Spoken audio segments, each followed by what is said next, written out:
everybody's gonna be on their own journey. Everybody's gonna have their own steps to take. And I think what I need to be careful of when I'm helping somebody is not taking those steps for them.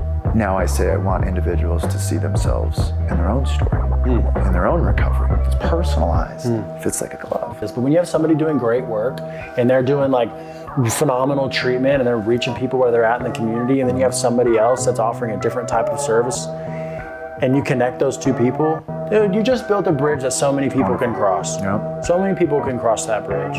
And so many new relationships can be built off that.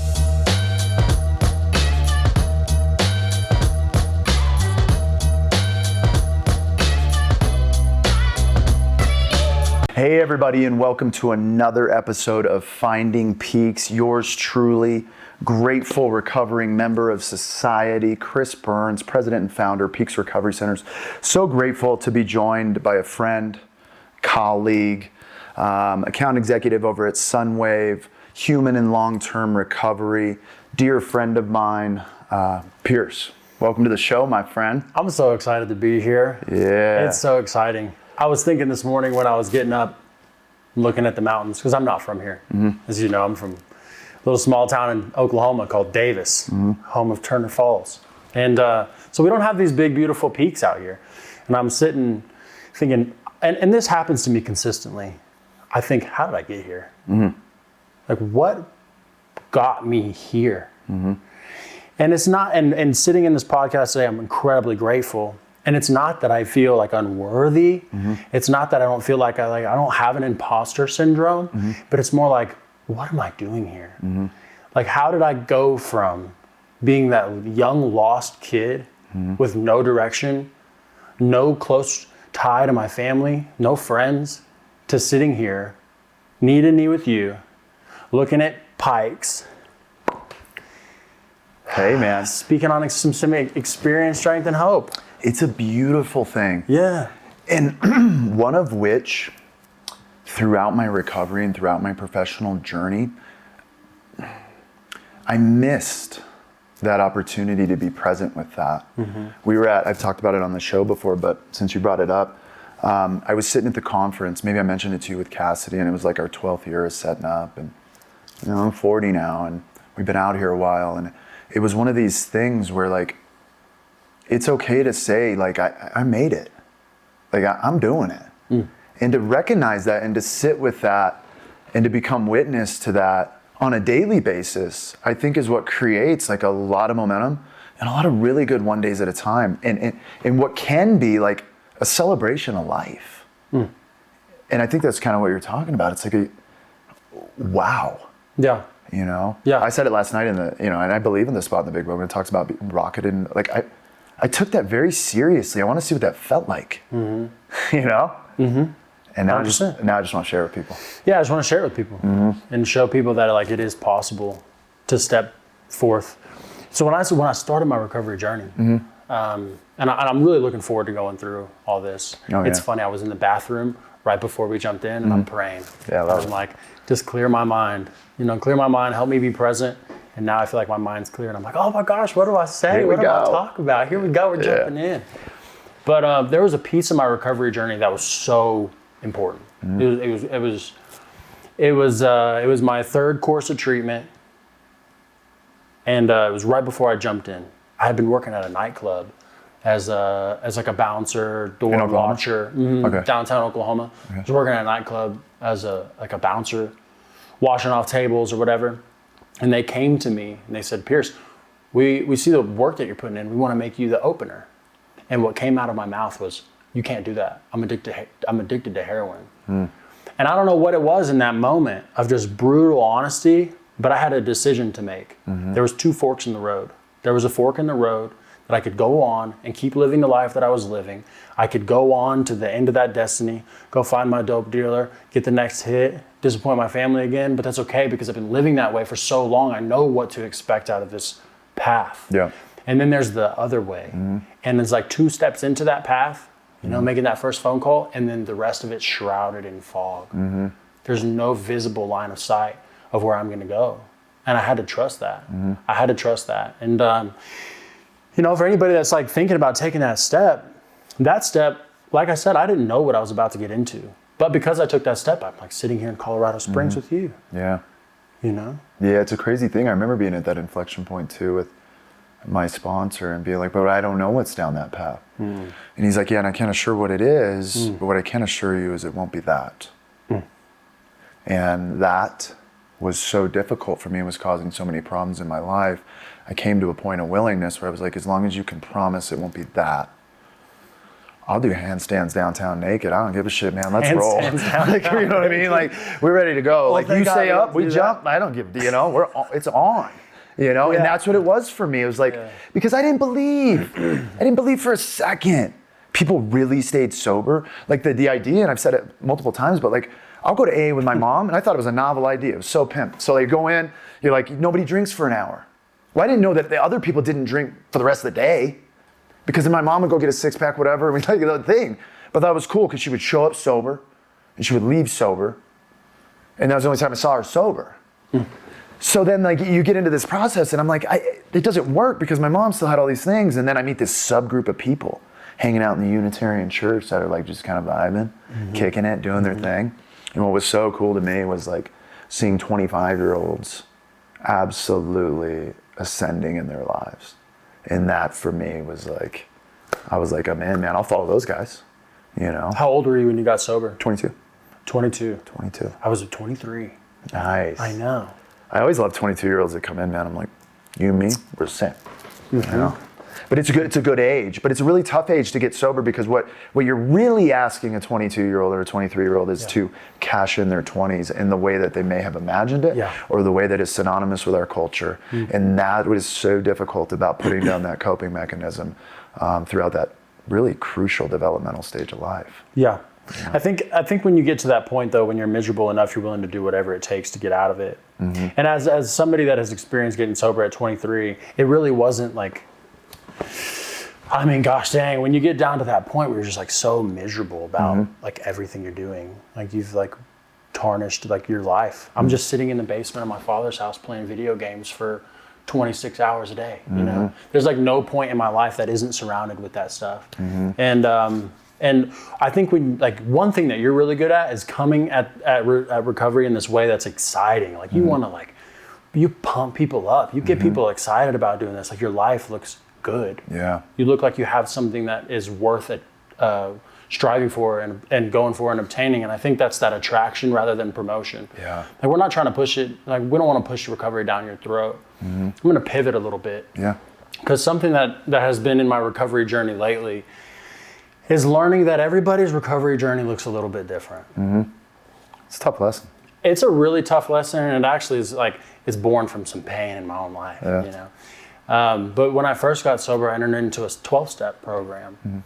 And that, like, I think whatever helps you find life, whatever helps you come back to this, maybe not even come back to is the right way to say that, find this new person that is you, and you just want to jump up and scream it at the top of your lungs. You just want to get out there and get excited about it and tell people, and this is the way to do it. This is how you want to do it. But what if your way isn't the way that is for everybody else? Right. Well, you're talking about the, you know, one size fits all mentality, and that's the way we really used to approach it. And like you, I would put that AA flag. I mean, you can imagine me on 12-Step Mountain. I was on 12-Step Mountain for 6 years straight, meeting every single day. I was running ASCII, I was secretary of the largest meeting in Arizona. Like, I was the dude. And if you told me for a second, like, you don't do AA, I'd be like, what step did you not do? Talk to me about it. And I would just rah, rah, rah. But that's what I was talking about last night. People sit in front of me like this. Fuck, man. Okay, man. I'll do the steps. Jeez. Yeah. But now it's like, well, dude, have you gone for a walk lately? You know, you want to go for a walk with me? You know, and I really, to your point, I want to emulate what is possible, like an openness and a broadness to my approach so that the individual sitting across from me can see themselves inside their own recovery. And I used to say, I want individuals to see themselves inside my story. Now I say I want individuals to see themselves in their own story, in their own recovery. It's personalized, fits like a glove. You know, so I'm with you on that, man. And that was really tough for me when we opened Peaks Recovery because, I mean, I'm telling you, dude, everybody at Peaks Recovery for 6 months went to 3 meetings a day. I mean, you're talking 21 meetings a week. working steps, getting service positions, doing the thing, 20 applications, all this stuff. And then I went to the Meadows because my life was on the outside was really, really good, but on the inside it was the worst it had ever been. And I went and learned about some authentic healing. And you're sober. I'm sober. But that's just a piece of it. Yeah, that's just a piece. That's just a piece. That's right, that's just a piece. I think it's a big piece to the foundation to start, but it's a small piece in regards to happiness. Yeah. For sure. Some people look at like, well, sobriety is going to inform mental health. And I think sometimes that's what people get hung up in 12-step is like, I'm going to be mentally healthy because I just do this. I think it's like a cold plunge, really, man. I think it's like ancillary to a primary project, and you have a lot of options. And we got the cold, and we got the sauna, and we got the 12-step, and we got the jiu-jitsu gym, and we got the mountain climbing club, and we got the Dharma recovery, and we got the salt caves, and we got the meditation, we got the Buddhist temple, we got the church, we got the prayer, we got the meditation, we put God in the room. It's beautiful. And when you start speaking like that to people, regardless of my belief, and I'm authentic with it, I found that people will just like, dude, that sounds ripping, dude. I'll go check out some Buddhist Dharma thing. Never done it before. Got cowboys sitting in Dharma. They're like, oh, this is cool. Yeah. You get excited about it. It's cool, man. Because it's like the things that brought you back to life, right? Yeah. It's going back to what I was saying a little bit. I kind of remember my train of thought. It's interesting sitting in a podcast. I was like, and like naturally when you're having conversations with somebody, there's not like cameras getting pointed directly at your face. Dude, but I can't tell you how many times in this podcast, like live, where I've been like, especially when I first started, first 3 years, you'd be talking, and I'd be like, what are we talking about? Gone. Because I'm so nervous, I'm just trying to be like, okay, question 3, question 4, question 5, and then I'm like, I'd be sitting there, dude, like a real good conversation, apparently, and I'm just like, what is your name? Like, just boom. I'm like, I think God does that for me, man. He's like, here, man, try this out. Get better. Try this. Well, jumping back into what I was saying, and it actually came up at the Winter Symposium. The Winter Symposium was really cool. It was like super authentic connections there, right? And I had never been to the Winter Symposium. I've been hanging around Denver and Colorado Springs quite a bit, so I had met a lot of the folks in the area. But then seeing everybody together and the kind of community effort that's put forth and making sure that the right connections are in place. It's my bread and butter. That's rare. Love being a connector of people. That's like my genuine passion. It's like I want to learn what you do, and I want to learn what they do, and I want to learn how we can do that better together. And I think there's a really special moment in that when you can connect people. But man, back to what I was saying with the getting excited about your own recovery. Everybody's going to be on their own journey. Everybody's going to have their own steps to take. And I think what I need to be careful of when I'm helping somebody is not taking those steps for them. Because I really want to, right? Like, and then that inflection point when there was 2 paths to take and I took the one that was shrouded in fog, I needed it to be shrouded in fog. I didn't need to be able to see down that path. I had to have faith and I had to walk down. I had to trust the people that were right in front of me saying, hey, there's a good life on the other end, but you're not going to be able to get here unless you take those steps yourself. And so when you step into it and you find life, you get really excited about it. And you want to tell everybody about that thing, and you want to help people walk along their journey. But with the more time that I've spent in recovery, I've learned like, hey, people are going to be on their own journeys, and what we really need to do is support that journey. Of course, when somebody first gets sober, like their ideas are going to be nuts, and you probably need to do some tailoring to those ideas. I don't need to go hang out with some old friends back in the old hood I used to hang out with. I don't need to go running and gunning like that. I need somebody to say, hey, Pierce, that's not a good idea. How about you come to a meeting with us? How about you pivot that idea? I know it sucks to pivot that idea. I know it sucks to maybe say goodbye to that. But how about you come over here and you help and you come through? But oftentimes what I see in our recovery community is that people will get here, they'll find this life, they'll get really excited about it, and they won't transition out of that phase of like, what I needed in the beginning, maybe isn't what I need now. I need to find some new way of. So when I think about the 12 steps, I think about the purpose that they've fulfilled in my life. Well, when I'm first getting sober, like I don't have any principles. I don't live my life by principles. I lie, I cheat, I steal, I cheat. I go out of my way to make sure that I get what I need, and if there's somebody in the way, I'm going to make sure that person is removed from my path so I can go at any means necessary. And often what that looks like is hurting people. I hurt a lot of people. And so what the 12 steps did for me, broken down real easy, is they just gave me a guide of life. Behind each of the 12 steps is a principle. Principles like honesty, perseverance, faith, courage, integrity, service. These are things that I don't know. And I need a program, like a structured program around me to teach me those principles. How do I put that into action? Right. How do I get courageous enough to tell somebody that of all the secrets that I hold in my heart, how do I get courageous enough to do that? Well, there's 4 more steps before that to get you to that place, right?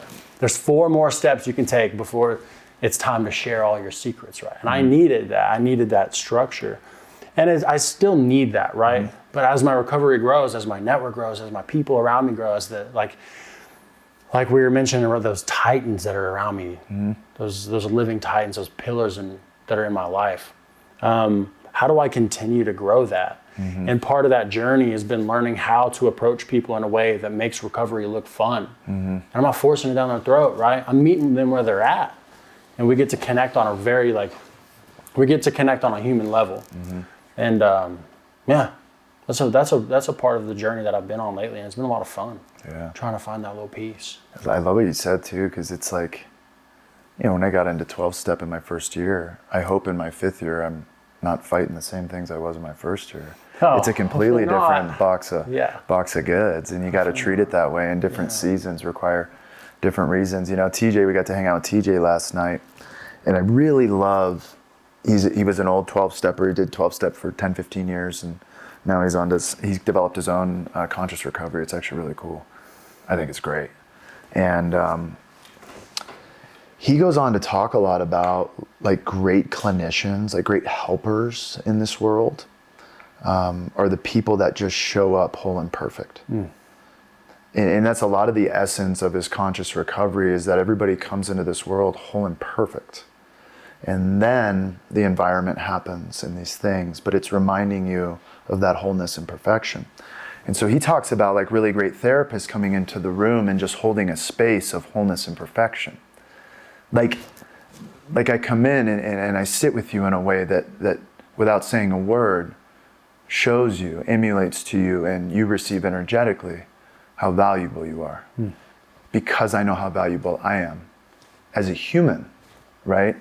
And he talks a lot about that, and he talks about what it disconnects is oftentimes polarity in trying to help people, meaning like, I have the solution, you have the problem, follow me. It creates a bit of a disconnect. Whereas I think people in longer term recovery, even big 12-steppers, they have a maturation to them where they can exist in a lot of different spaces, but still in that 12-step way of life.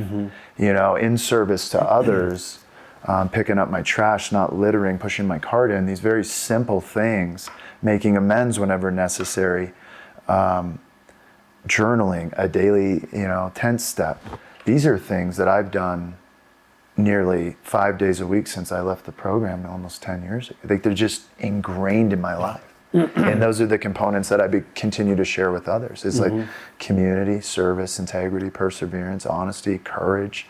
And these are dope ass things. And what I love about AA is it's a bunch of competitive people in there, of course, and there's no finish line.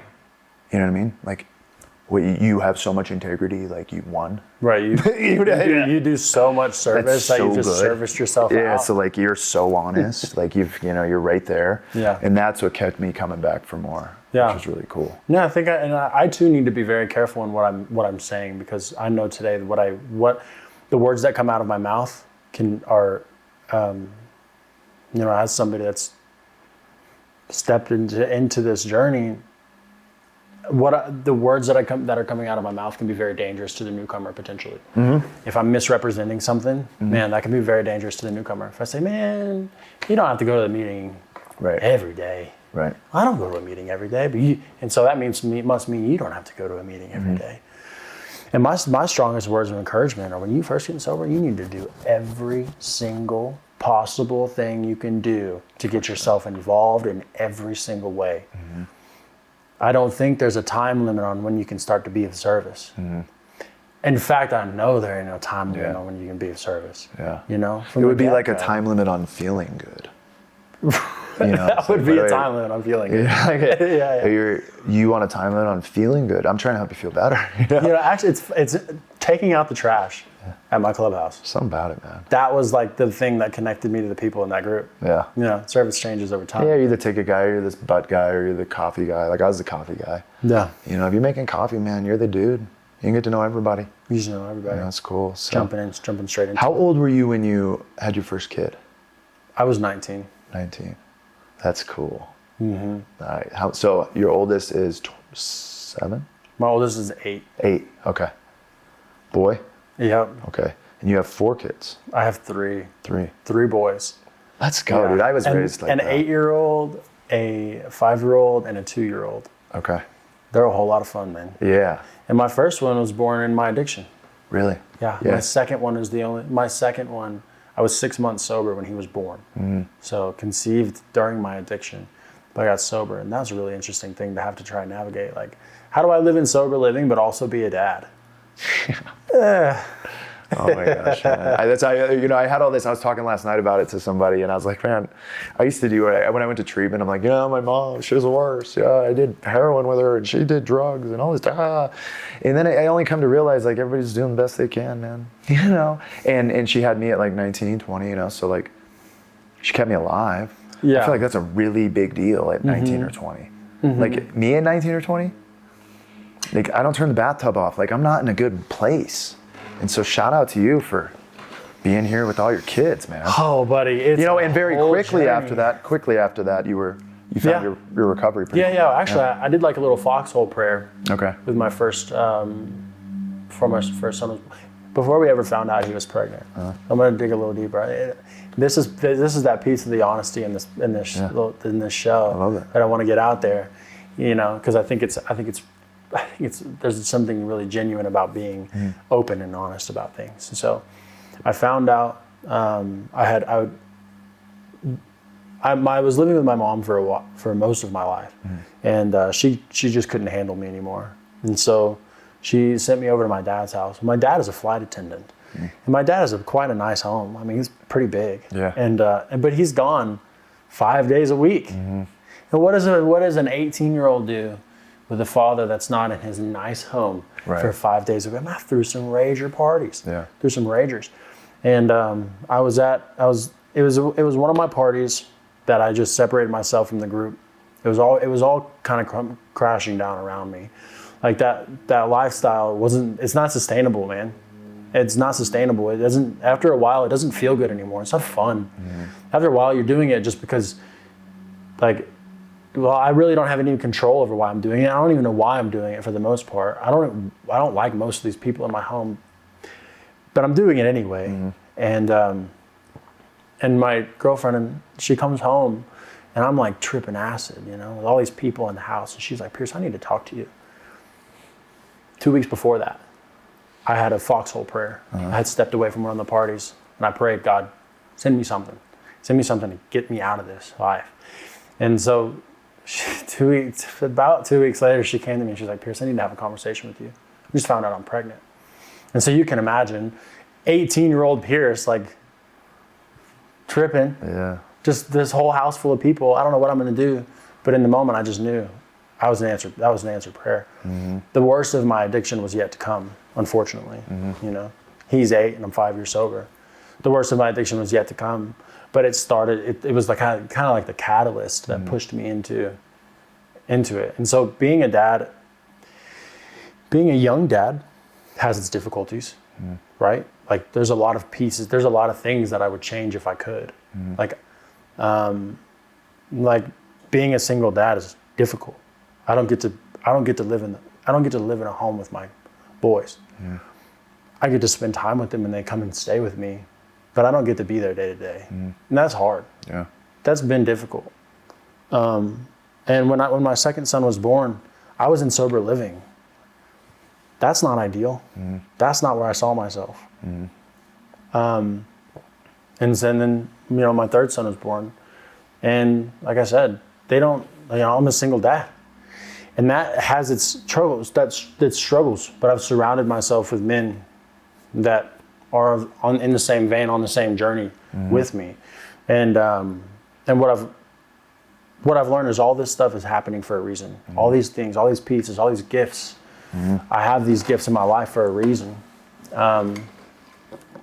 Exactly what the reason is yet, I don't know. But well, I think I know. As you're sitting here talking, I'm just thinking to myself, like, I think our kids actually need to see. Need to see our humanity, man. I think they need to see that humans struggle. I think they need to see dad, including myself, do things that they know are unhealthy and that I've labeled as unhealthy, and they need to continue to see me to do them, and then they need to see me stop. And I think that's the profound spot I think that we miss in all of it, is like, I carry shame or guilt because X, Y, and Z, but really the bread and butter on the backside is like, and we have the ability to stop these negative behaviors, improve our lives, and create light for others. And I think that's more profound than not having gone through it at all, quite frankly. I look at, my dad drank his entire life, never drew a sober breath. Had he at 20 gone to treatment, I mean, we've been through a lot, man. My dad was tough on me. I would have been like, that's my fucking dad. Talked about it all the time, man. And so I don't think there's any mistakes, only lessons, as long as we move forward and get better as a result. And that's what I want to teach my kids. There's no perfect slice of pie in this world. Daddy is not perfect. Like, I'm imperfect. I make mistakes. Sometimes I don't talk to your mom the way I should. Sometimes I don't show up with you guys the way I should. But I want you to know that I can own when I'm wrong and I can get better. It's called an amends. And that's what AA taught me. And not just to show up to make amends because I can make amends all the time to make amends. No, I'm a changed behavior. Right. And I want you to call me on it. And now I have a relationship with my kids too, because even though I was sober when I had my kids, I was a disconnected father. I was struggling with mental health issues. I was soaked in this like money labyrinth that I thought had a quality of life in it, and it didn't. And so I'm here to say that I've been able to correct a lot of that and do these certain things. And it's unfortunate sometimes because with our kids, like I was telling you last night, it's like they're suffering from what I suffered from 2 years ago. I just have to be on the right path sustainably for a long time for them to move on with me. But I don't get it twisted at all. Like, our kids are, generally speaking, spitting images of us. So I think what you did is actually really, really cool. I know a lot of people that are parents right now at the facility that really have a difficult time finding, 100%. Finding any recovery. I also think that the journey that I'm on as a father is because who I used to be and who I am today are completely different. The father that I was a year ago versus the father that I am today is completely different, right? We learn our lessons as being a dad. And we move on. We take those lessons. We take those pieces that maybe wrapped in a little bit of shame, Like I was saying, like getting honest about that, saying my kids don't live in my home, man, that comes with so much shame, dude. It comes with so much shame. I actually got sweaty sitting here, and I was like, I don't know if I should have shared that. But it's important to share that thing because I'm not the only person going through that. There's other young men out there that are in the same position I am. And then, so, taking a couple steps into the journey of being a single dad, what does it look like? Well, it looks like spending very intentional time with your kiddos. Yeah. It looks like making some sacrifices and not always doing what you want to do. Because it's really easy for me to do what I want to do. Right. Because of course it's what I want to do. Yeah. But what about when I sacrifice that time and I go spend it with my kiddos? And we go do some kind of fun adventure.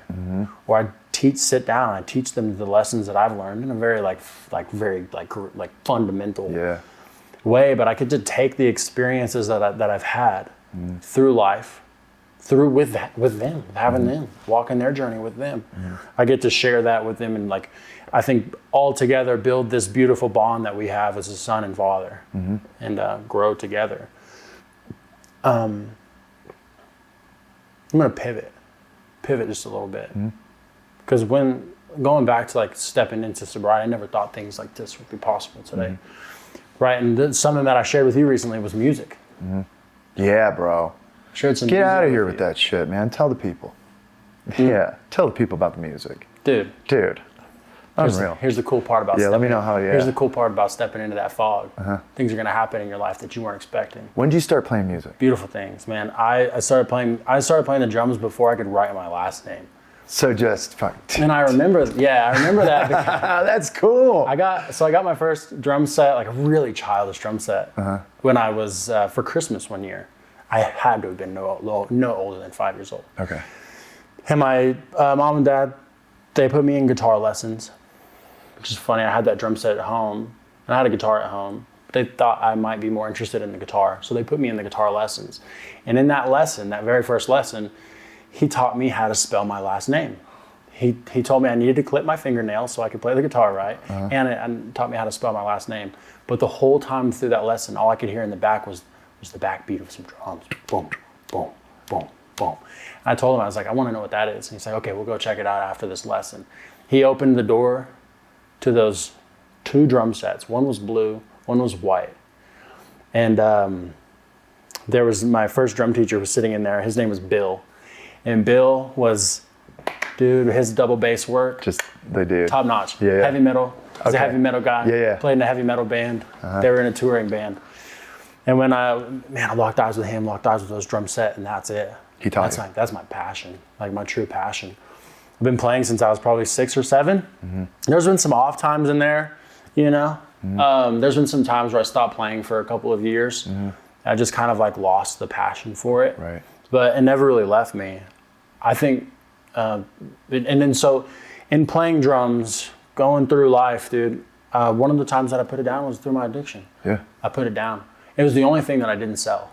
So I sold everything but my drums. I told you all my friends that are musicians or drummers, man. I've had so many stories where I'm with my friend as they're getting their drums back, like for the first time, and dude, epic. So cool. So cool. Yeah.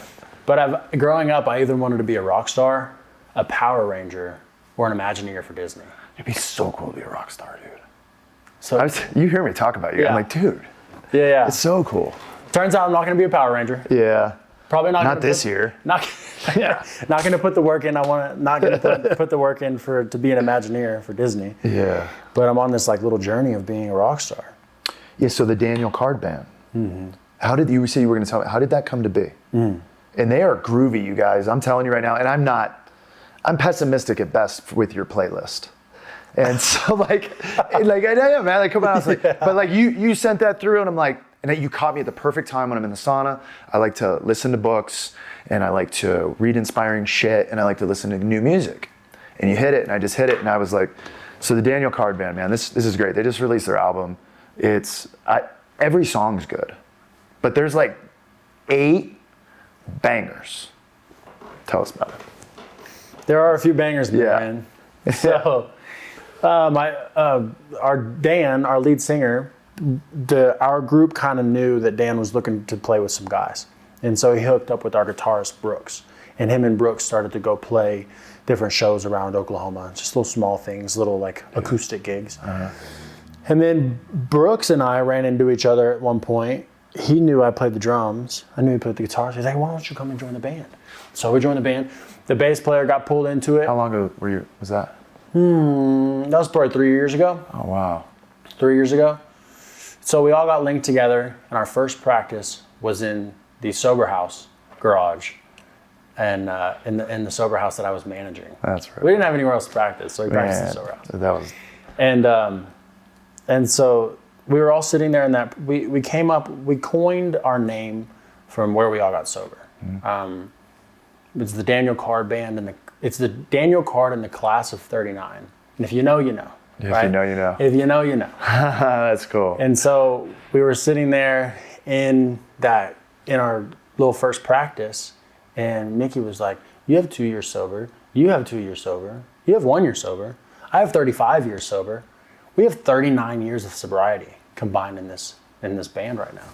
And so it was just like this little God wink of this little, this little kiss from the universe saying, hey, you guys are supposed to be here. In the class of 39, the 39 in that name does not come from the amount of time that we had sober. That we just found that out off coincidence. That's funny. And then we started playing some shows around town. Dan had recorded an album with the Turnpike Troubadours before we all those songs he had been writing with Kenny and stuff. Mm-hmm. He recorded that stuff with the Turnpike Troubadours.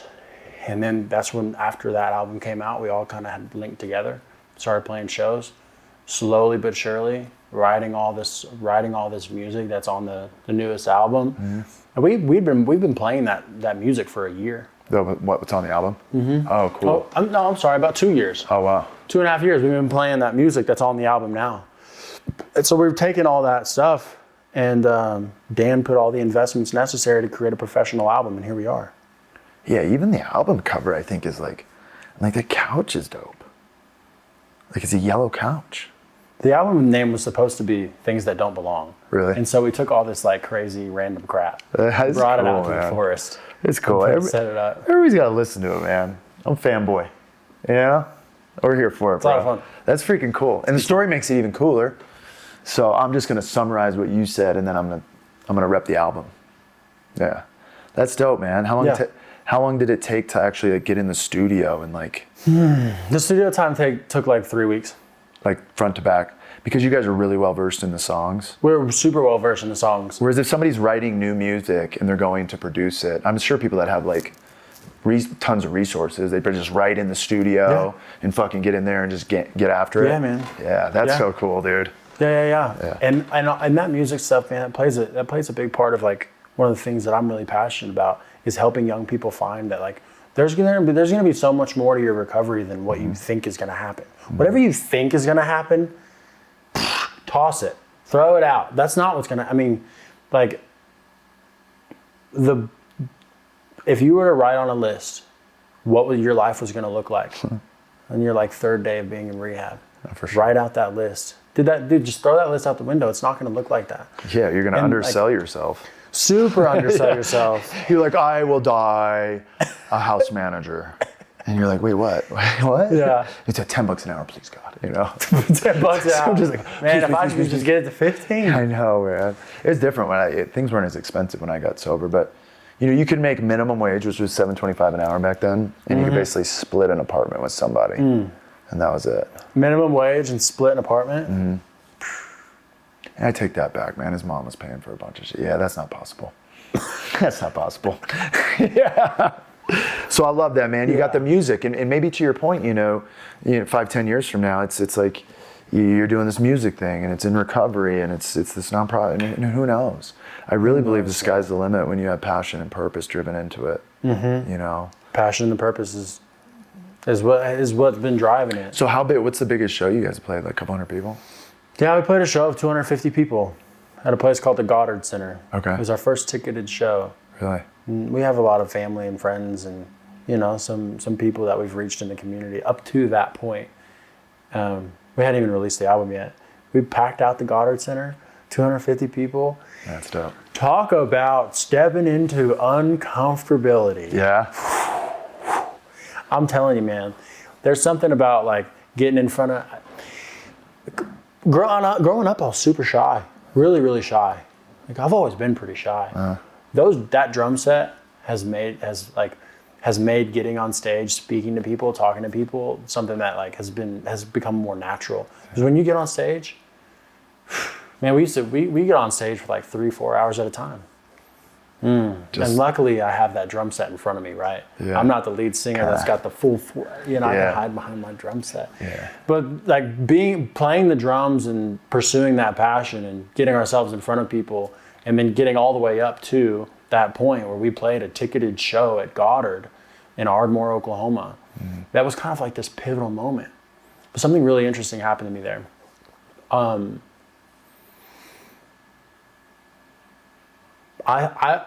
I consistently have it in my head that like once I reach this point, I'm gonna fulfill like a certain level of happiness that I don't have right now. But once I get to that point, I'm gonna lock it in.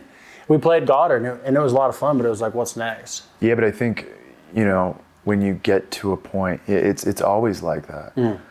I've talked about this book so many times, but I fucking love it so much. It's called Greatness, but this guy wrote it and he basically says, and he's a sports psychologist.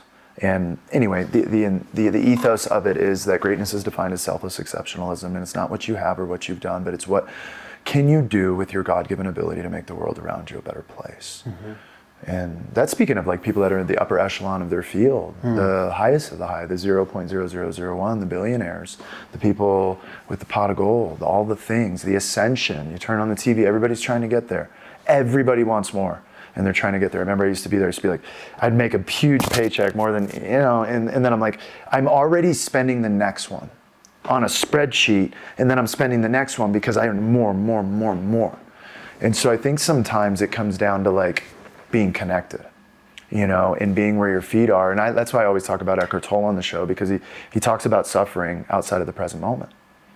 And that's the only spot that suffering lives. If I can be at the Goddard place with the 250 people. Yeah. With the presence. Yeah. Yeah, yeah. Be where my feet are. You know, and as you go through the journey, as you are where your feet are, I think we're able to have so much more joy and excitement. So I was dropping off my Bernedoodle yesterday. This goes along with the story. You might not think it, but it's fucking good. I've done this twice. My Bernedoodle, he gets so excited, dude. And it used to make me really mad. It doesn't make me mad anymore because I changed it. So he gets so excited, bro. He gets so excited. He piddles, right? I bring him to the facility all week last week. Brought him to the facility every day. He piddles. And I remember myself getting kind of mad. I was walking to the facility the other day. I was walking into the groomer the other day. I'm like, he's probably going to fucking piddle. And I thought to myself, like, and I tell everybody when I walked in, I was like, wait, can you imagine on a Tuesday, you get so excited as a human, you piss your pants? I mean, what a fucking Tuesday. Like, if you could do that once in your life, through pure joy and excitement, you just leak yourself. Like, because you can't control it because you're so excited. So I've reframed that shit, man. I'm just like, I love you, River. You're gonna piddle because you're having a great day. You're having the best and I'm gonna come behind you, I'm gonna wipe it up because I'm having a better day because I get to see you have a great day. And I told the person in the thing, I was like, can you imagine? And she looked at me, she's like, no shit. Like if you pissed yourself on a Wednesday, what a great day. A great day. It's simple. Yeah, great day. You know, so I've been doing a lot of reframing lately because these issues and these problems in my life just about every single one of them are something that I've prayed wholeheartedly for. Yeah. Just bring it to me. Just bring it. And now God and the universe, like, yo, we're here, and just bring it. I just want to be with it. Yeah, you know, just bring it. And I should say, man, that Goddard thing, I'm gonna pivot and reframe that a little bit, because like the way that I described it a second ago, of like reaching that place and then being like, okay, what's next? I don't think that's a completely accurate representation of the way that I felt in that moment. The way that I felt in that moment was like, one, I cannot believe that I'm here right now. I cannot believe that I'm playing in front of my family and my friends behind this drum set that I love so much. A drum set that I love so much that I didn't give that one thing away. That's the only one thing I didn't give away in my life. The drums are just part of me. And I never thought getting to that place would even be possible. But here I am playing in front of all my friends, nervous as hell, right? Like an hour in, you don't just go into like a automatic mode? Not that show. No. But normally, like if you're doing it, you're just like, you're not even thinking. 100%. Oh, I love that. It's cool. 100%. It's like flowing. You know how jujitsu is like one of those things that's like now built into your nervous system, like the way you move, the way you like come up underneath people, wrap people up. That's the way the drums are for me. Just let them if sing. I hear it in the other room, I'm like thinking of like all the different variants of that beat. That's how cool. can we intertwine that with the tune that I'm thinking of? That's just the way, you know, when you play that long, when you practice as long as you've been, you know, that stuff comes to be. But that show, no, I never got in. No, I never couldn't flow it. No, I couldn't flow it. It's just song after song. Song after song. I'm just so nervous sitting up there. It's like, and the drummers kind of got to start it too. It's interesting about you being shy and being a drummer. One of my best friends, Kyle, man, he's a ripping drummer. I was telling you about him yesterday. He liked the drums because he was in the back. Just get me off of that. And he could just be behind his thing and do his thing. Yeah. You know? Yeah, it's been part of the journey. It's like, if I consistently like to find things that I'm afraid to do. You'll be humbled to know that I only look at the drummer. Like, to just be clear. Yeah. Like, I'm like, look at that dude just raging. Like, raging. Yeah. And I am like, whole time. Well, it's like, so you might think you're hiding. That's like what you feel, right? Yeah. You feel that beat. Oh, yeah. Cooper's gonna be like, hey, you tap the mic. Tap the mic. Yeah, it's that kick drum, man. It's just the kick drum gets the people that's what going. You feel. Yeah. That's what you feel. But music. I'm really excited that you're pushing back into a passion. You know, like throughout my journey over the last 18 years, you see a lot of artists that just can't find the place to paint and do their art. And people along the way, along their journey, have told them things like, don't do that, you ought to get a real job, or you ought to do this and stop doing that. And so people get into recovery and they forget that they paint. And they need to paint every day. It's my opinion that when you're a painter, we got to touch that. When you're a drummer, like, we move into our passion every day, even if it's just a touch. And it doesn't mean I have to make money, but maybe I will someday.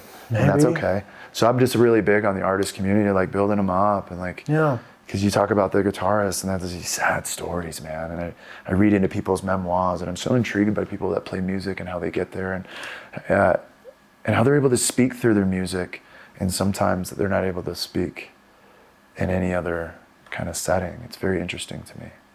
It's very complex. They're very cool people, very unique, very intricate, very thoughtful, you know? And I'm not, and I want to be. And so I hang out with a lot of artists. Well, dude, you're an artist. Yeah, you're an just artist paint in your differently. own way. You just paint differently. Yeah, you just paint different. Yeah. So I love that, man. Let me know when the next album's coming out, but we got to get you out here at the Black Sheep. We got this dingy ass thing. It's been around forever. I was telling Pierce about it. It feels like it's like underground. There's like one door. There's no windows. But man, you can get close enough to the stage where you can like feel them like picking the strings. It's so cool. You guys I would make sure we sell that thing out. I feel like it'd be a lot of fun. We're still working out our sound, you know? That's like part of being like you can go into the studio and you can record this like perfect album or whatever, but you're still going to be working on the sound. That's true, man. Yeah, we have all this like perfect production going on, and like the producer can add things in here and there. Yeah. But as a still like new, like I consider us still a newly found band. Yeah. We're still trying to tweak that sound, but playing shows is the way we do it. I love it, man, and it's got a jig to it, man. It makes you want to tap your foot. Yeah, especially good luck, Godspeed. So good. Good luck. I'm gone. Godspeed. Baby, I'm gone. You know, man. I'm a fanboy. When I start, Cass will come in the garage. She'll be like, do you have this song on repeat? Your whole workout? I'm like, yeah. They only released 2 songs on the album. Yeah. She's like, you're fucking nuts. She just slammed the door. I'm like, yeah, get out of here. We're running it. You know, and I'm just over and over and over. Yeah. So I know a lot of words to a lot of the songs, but we'll get her down. Like if I come see you, I'll know all the words. I'll be out there. Come on. Come holler. And you'll know, because I'm telling you, I was dancing to it the other day, and I'm the guy at the concert, a sober guy out there, like, literally, like, moving and grooving harder than anybody that's got a fucking 18-pack in them or anything, whatever. And so, like, I go to your show, and I've already danced to your jigs. I will create the biggest dance mosh pit. Like, you will feel the vibration, bro. And I'll just be like, you know, I'm that guy. Hypes me up. I'm that guy, dude. Like, jumping. Like, we're jumping now. Talk about getting in tune. Yeah. So talk to me about, like, I'm going to ask you the question after we talk a bit, but like the ascension and the move into like being a recovery professional, separating the two, and what has that been like for you throughout the journey that has actually been, you know, with respect to your sobriety, like quite a long journey. Working in the behavioral health field has been a critical part of my journey. It's been, got sober out at a place called Country Road Recovery Center. I don't imagine there's a lot of recovery places in Oklahoma. There's not. Okay. But that was in Oklahoma. But Country Road Recovery Center was in Oklahoma. Okay. It's a 135-acre ranch out in Tecumseh. It's got to be extended care. It was. It was 90 days. Love it. Yeah, it was 90 days. I did 2 treatment episodes out there. So after that third one, I fell in love with being in that space. I felt like, I told my therapist one day, I was like, dude, my happy place is in treatment. And he was like, you have a very expensive happy place. Yeah, that's gonna be a tough one, man. You might as well choose the 4 seasons. But it's what, it's what was there. You know? Yeah, that's exactly. what I had. Yeah. That's what brought me back to life. I get it, man. I get it so much, especially as a young guy. I wanted to work as a tech. I really wanted to sit across the table, and as I'm passing their meds, be like, hey, how are you doing today? What are you going through? Like, what are you feeling? Talk to me. If you're mad, come and find me. I'll sit with you. If you're happy, if there's something really cool going on in life, you just connected with the universe today. Everything made sense. You know what recovery feels like. You got it locked in. You're going to be this way forever. Come find me. You know, let's talk about that. Let's talk about what it looks like to walk through your pains, your times of depression where you don't want to talk to anybody. Man, come find me. I want to serve the community in that way. I wanted to be a behavioral health tech because there was somebody that did that to me. The first amends I ever made was there was a tech out at Country Road. This is around the time COVID was happening, and he had a mask. He didn't have a mask on, and he said he was sick. And I cussed him out. I was like, "How could you do this to us?"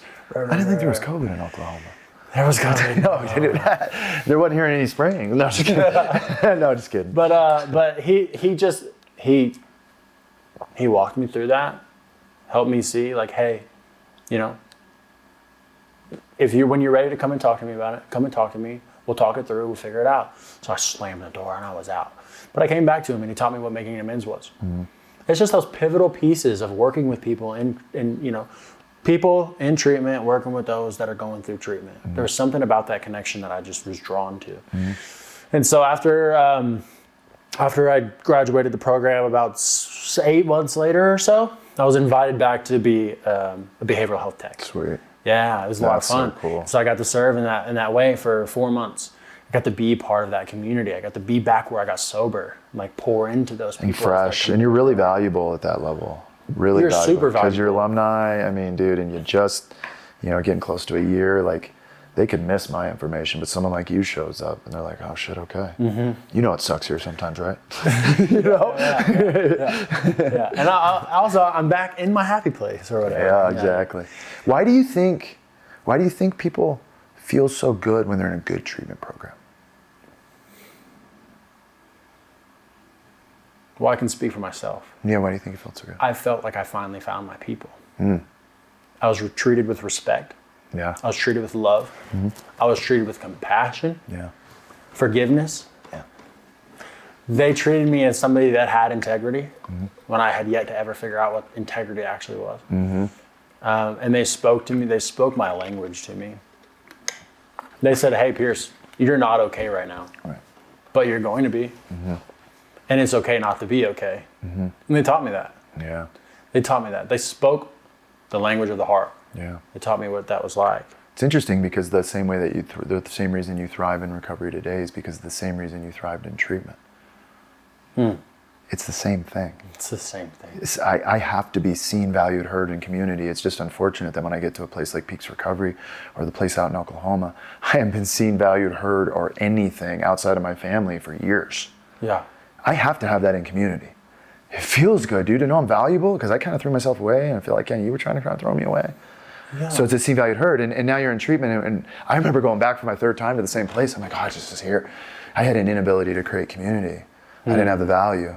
But then you get plugged into A, you start doing it. But that's what your life is today. Like everything you described is everything my life is today. It's the same exact thing. I think in treatment, I just was like met with love. Yeah. I just was met with love. And it reminds us that it's possible. It's possible, 100% it's possible. Yep. And I think I was fed some good food, got some good sleep. So good. So good, dude. Even me and Bobby back at the office, man. I haven't been to treatment. I mean, when I went to the Meadows, but it was intensive. I had my phone. I could leave and go get a steak if I wanted. But yeah, it was a good treatment.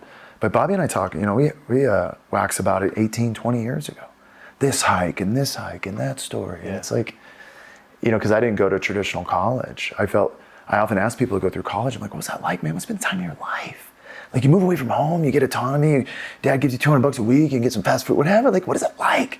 Because I was doing treatment and I was in sober living. Yeah. We were doing that college, that university, which I imagine is pretty similar, like in a way. So. But I think people think it's like so different, but it's really not. No. It's developmental. It's the same thing. It's developmental. It's community. It's building. Yeah. But 4 months into that gig, I was asked to be a part of the admissions department. And admissions was a whole thing for me. I was terrified to answer the phone. I mean, terrified to answer the phone. It was petrifying. Yeah. Like when I thought about that phone ringing and me have to answer that to a stranger, I probably had my boss do 10 example calls. Just show me again. But just keep showing me, showing me, And but eventually I got into it, and I did that for about a year. I was as an admissions coordinator, and through that time, I personally developed courage of just talking to people on the phone. I developed relationships with those folks. I got to see them at their worst day, and I got to see them when they graduated. I got to see them on their best day. You're on site? Mm-hmm. Oh, that's cool. And I got to be part of their journey.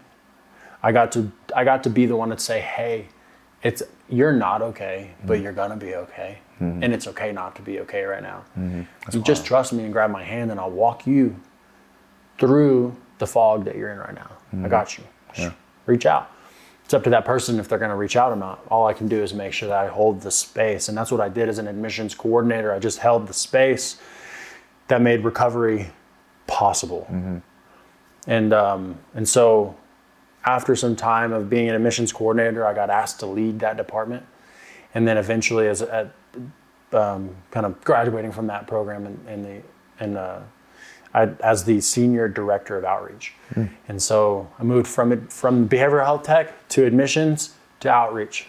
And the outreach piece, I was going out into the community, developing relationships and building out a network around Country Road. Yeah.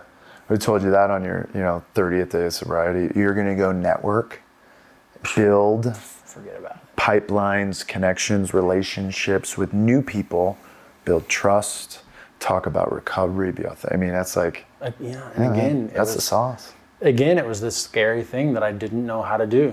Like being a tech. I kind of knew how to be a tech because I had watched people be a tech, but I was still afraid to be a tech. But we did it and we learned. And then admissions, I was petrified. But we did it and we learned. We built team. We built camaraderie. It was fun. Yeah. And then moving into outreach, I was terrified. I remember my first outreach call. I had planned out this elaborate day of what I was going to go do. And I showed up at this therapist office that did ADSAC assessments or whatever. And she told me, she's like, I don't know who you are. I don't want any part of whatever you're trying to sell me. Crush. You're like, but we do CBT. But we do CBT, hold on. We have equine therapy. Yeah. We do good work. Yeah. Hold on. Lady, this is my first day. It's gender specific. Yeah. Lady, this is my first day, and you're really slamming a pile of rocks on me, okay? That sucks. Yeah. And I called my boss. I was like, boss, this just happened to me. I'm going to go home. He's like, no, don't go home yet. Go to a couple more. You'll be okay. I can't believe that happened to you on your first try. Like that's not the usual. Yeah. Like that is so unusual for that to happen. But again, it's just like this like just stepping into the things that are uncomfortable and getting through it and showing myself that I can get through it. Because like back in the day, if something was uncomfortable, I'll just drink and just wash it all away. I won't do anything. I'll just sit behind my video games and like forget life even exists. But today I'm like really pushing myself. Like being a tech was hard. Being in admissions was hard. Like I'm pushing myself through these things, and I have a good community around me that's like pushing me and helping me navigate these like hard things in my life at the time. And now I look back and I'm like, gosh, I could answer an admissions phone call right now, and like it'd be like smooth sailing. It'd be like it'd just be like something really fun to do. And so like. And that's why I think working in treatment as somebody that's in recovery has been so powerful in my life, is because like not only am I like getting to serve the people getting to serve my people, I'm also getting pushed. I'm getting pushed to challenge myself in these different ways that I never knew possible, which pushes me into my next journey. I was at a conference, the Rocky Mountain Symposium here in Aurora, and I was by myself. I was supposed to have somebody come with me, but this was my first conference that I was completely by myself. I'm like, again, stepping into the uncomfort. I just went in, I did it. We did a national conference together, but then I ran across the Sunwave guys. And the Sunwave guys, they made a really big impact on me. And one of the account executives, he pulled me aside. He said, do you like business development? And I said, yeah. Like at that point, I was getting kind of burnt. Yeah. At that point, I was kind of getting burnt on like the message and everything. I think it just had a time shelf for me. But he was like, I think you'd be a really good account executive. And I let that seed kind of sink in. And then a few months later, the opportunity came up. I don't know if it was a few months. It might have been a solid year later. But the opportunity came up to join Sunwave and to be part of their team as an account executive. And again, that mission, that thing just keeps repeating itself, right? I step into this account executive role and I'm like in completely imposter syndrome. Like, how am I going to sell software? It's a cool title too, Account executive? Yeah. I was called an account executive once. I thought it was really cool. Yeah. Today I just call it. So now you're selling software. Yeah. Now I'm selling software. And I try to so the way that I see it is that when I was in direct care, I was directly helping the person that was being afflicted by addiction, directly helping them, whether it be connecting them to services or like sitting knee to knee with that person and really walking them through their journey. Yeah. Walking the journey through together. Yeah. And on the software side of things, I get to sit with treatment centers that are doing good work. Treatment centers that are helping their community. And I get to be kind of like a little bit on the sidelines and kind of just jump in and assist programs and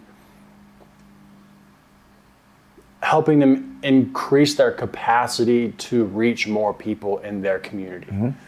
That's I mean, when it comes to like on my LinkedIn, I've kind of coined this dorky little name like software slinging cowboy. You know, I'm from Oklahoma. I don't know if I consider myself a cowboy, but it's fun. But I think your sum total impact through Sunwave and this business development opportunity is much larger, much larger.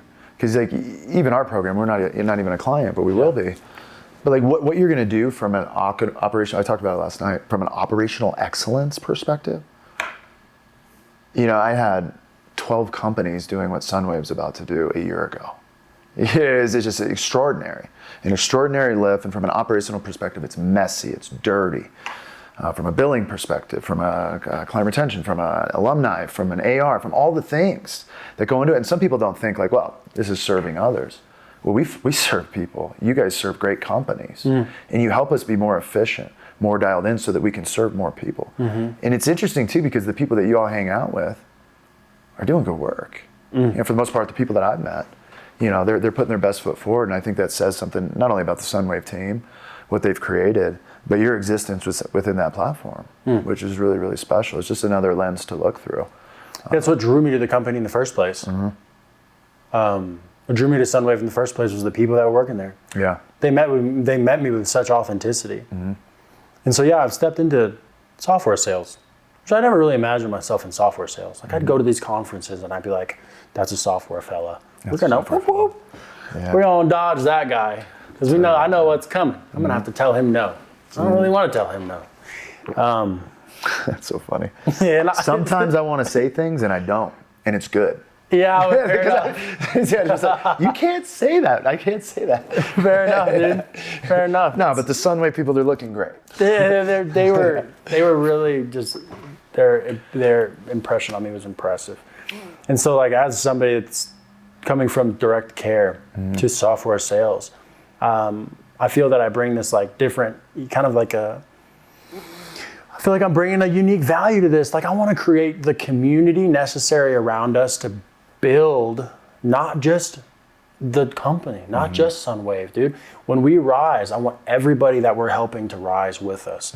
I want to create this type of community around us that builds into something that is worthy of reaching the people that we're trying to help. Because it's not siloed. What I do isn't siloed. Yeah. What I do in my field doesn't stop at just helping an organization like Peaks. Peaks helps people. Peaks helps the community of Colorado Springs. Peaks helps one of my good friends, Peaks helped one of my good friends back in Oklahoma. Like the reach is extensive. If you don't take it seriously like that, if you don't if we don't sit with the people that we're supporting in a way that's like, hey, we want to make sure that you have what you need to be successful. And you're right, dude. I think right now, I think in our field, we kind of got sucked into this. Well, you need this tool, you need this tool, you need this tool. You need a tool to track your admissions. You need a tool to track your marketing. What about billing? Well, we need 2 tools there. We got to do AR, we got to do billing.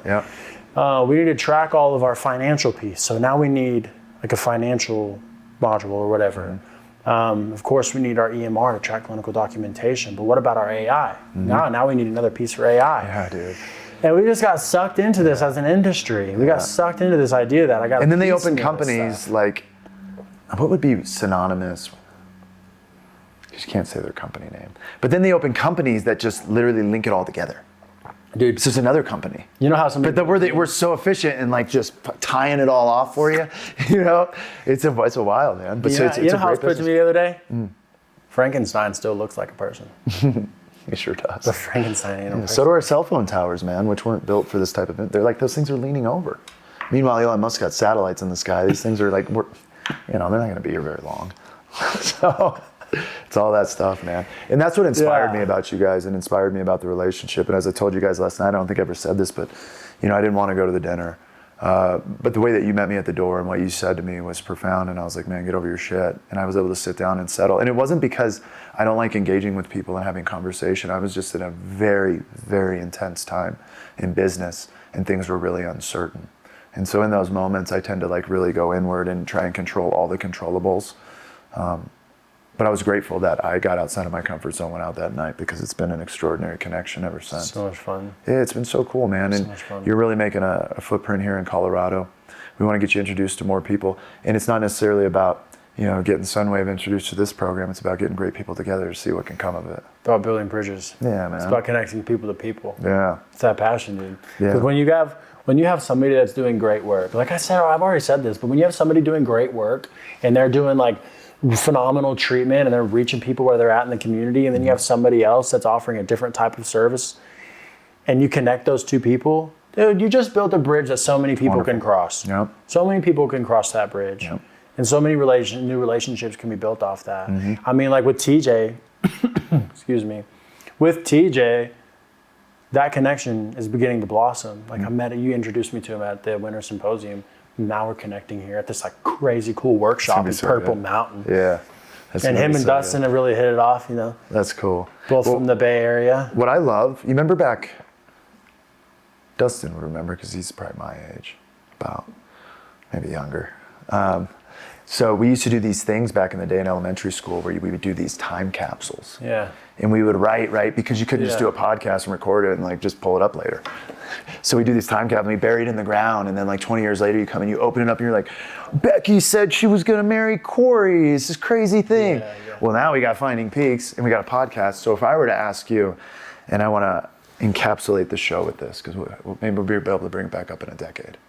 But like if I were to say, like, with your understanding and awareness that people like us generally sell themselves short, especially when we're not present. But if I were to ask you where you want to be in the next 10 years, not just but as a professional and a human, like what would be a beautiful setting to you? Where do I want to be? Who do I think I'd want to be? Mm-hmm.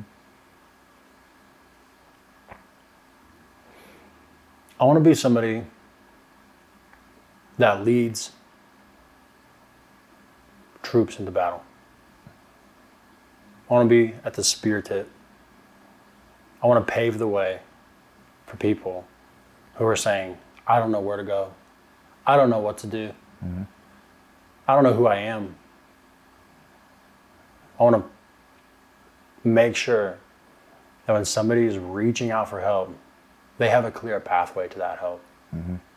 Whether it be that person that's struggling on the street, whether that be a newly found program in our community that's trying to build legs underneath them, whether it be a fully established program in our country, and they want to do better work. Mm-hmm. I want to be that person that paves the way as the spear tip into a bigger and brighter future, where the people that are asking for help, they have that help. Mm-hmm. I think there's probably a deeper answer in there somewhere. But I love that answer. There's another one. Here we go. There's another one that I want to be. All my life has been like wicked chaotic. Mm-hmm. Like growing up, my parents got divorced fairly young. Split home. Mm-hmm. High school, I had like a 1.7 GPA, not because of a lack of intelligence, because of just a lack of give a shit. Yeah. And and then straight into addiction right after high school, and then recovery. Like that's chaotic in its own self, I think in 10 years I want to have my wife, my kiddos, a beautiful home. I want to be happy with what I have. Mm-hmm. That's being rocketed into the fourth dimension. Yeah. Right underneath where your feet are. Yeah. I want to be somebody that can be present with my feet. Not worried about this, not worried about the status quo, not worried. Mm-hmm. Just content. I love that, man. Just content. Because I guess if you can be where your feet are, you'll know that you had it all along. It's already there. And I think that's what the cool thing and the profound thing for me about what you said initially was like, don't forget the moment to celebrate, because what you want, you have, and you will continue to grow. But it's right here. you know? Yeah. And that's a beautiful freaking thing. It's right here, right now. Yeah, man. Thanks for coming on my podcast, dude. Dude, thanks for having me. So nice connecting, just shooting the shit. I was coming over here today. I'm like, this is gonna be great. You know, I don't interview a lot of people that like make me structure anything in any sort of way. Sometimes docs and stuff like, can you put it on board, you know? But I love just connecting, man. I love what you're doing for the community. I love seeing you out here. I love seeing the Sunwave guys. I'm looking forward to a long-standing relationship and just one day at a time, like big hearts, big smiles, full focus, feet on the ground. Grateful to know you, my friend. I'm grateful to know you, buddy. Thanks for letting me sit on I'm glad my first podcast ever was with you. So. That was great. Yeah, dude. It was fun. It's the first one. Cool, man. We try to keep it light in here, man. Yeah. Cool. It was a good time. Awesome, man. Well, from Oklahoma to you, Pierce, everybody. Thanks for coming through. Until next time, please check us out. You know where to find us. Stay blessed, my beautiful people. Peace. See ya.